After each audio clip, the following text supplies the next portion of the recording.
మీరు ఇంటి లోన్ తీసుకుని ఈఎంఐ చెల్లిస్తున్నారా? వాహనాల రుణాలు మీకున్నాయా? మీలో ఎవరైనా చిన్న పరిశ్రమలు నడుపుతున్నారా?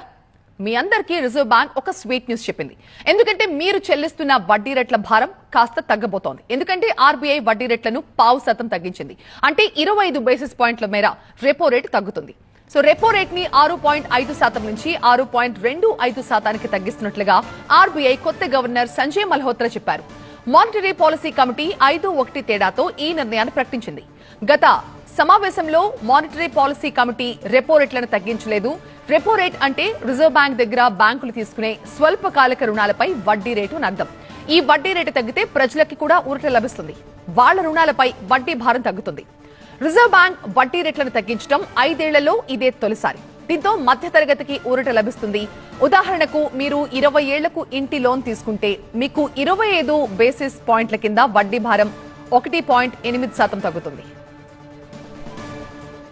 The MPC decided unanimously to reduce the policy rate by 25 basis points from 6.5% to 6.25%. The SDF rate shall be at 6.0%, and the marginal standing facility rate, also called the MCF rate, and the bank rate shall be 6.5%. So reserve bank నిర్ణయం తీసుకుంది కాబట్టి ఇక బ్యాంకులు కూడా మీ home loans మీద వడ్డీ రేట్లు తగ్గించే అవకాశం ఉంది. ఆర్బీఐ గవర్నర్ గా నియమితులైన తర్వాత తొలిసారి ద్రవ్య పరపతి విధానంపై సమీక్ష జరిపారు సంజయ్ మల్హోత్రా. రెపో రేట్ను తగ్గించడం ద్వారా గృహ, వాహన, వ్యవసాయ రుణాలపై వడ్డీ భారం తగ్గుతుంది. దేశ ప్రజలకు పెద్ద రిలీఫ్ కావాలి. ఇంకా చెప్పాలంటే బలం టానిక్ వంటిది. సరిగ్గా వారం రోజుల క్రితం ఆర్థిక మంత్రి నిర్మలా సీతారామన్ బడ్జెట్ లో వేతన జీవులకు రిలీఫ్ ఇచ్చారు. వార్షిక ఆదాయం 12 లక్షల రూపాయల వరకు ఉన్న వారికి ట్యాక్స్ స్లాబుల్లో ఊరట కల్పించారు.